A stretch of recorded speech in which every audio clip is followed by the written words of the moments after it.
Yung poultry farming po, pag na-manage ng maayos, ay nagbibigay ng mataas na ani. Wow naman! Nakikita natin ngayon ang mga alagang manok ng Happy Farm kung saan umaabot sa 3,000. Wow! Masisigla at malulusog dahil sa tamang pangangalaga. Tamang pagkain at sapat na espasyo ang ilang mga susi kung saan naging matagumpay ang farm na ito.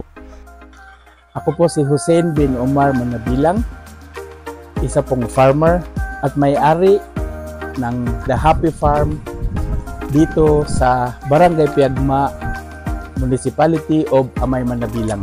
Dapat po alam po natin kung paano nangingitlog ang manok at kung ano-ano po yung mga kinakailangan niya. Alam nyo ba, si Mr. Manabilang ay dating OFW na nag-manage ng isang farm din sa Qatar. Ang Happy Farm ay patunay na ang tamang pangangalaga ay nagdudulot ng tagumpay. Sa ganitong sistema, hindi lang basta nag-aalaga kundi nagpaparami ng ani na nagbibigay ng tulong sa kabuhayan ng marami. Kaya naman pala hindi nakapagtataka na tinanghal na Best Poultry Farm ang Happy Farm sa 3rd Livestock and Poultry Congress ng Provincial Veterinary Office of Llano del Sur. Shoutout naman sa Happy Farm at sa Municipality ng Amay Manabilang. Ito ang AgriLakbay LDS, kasama sa bawat takbang ng iyong agrikultural na tagumpay.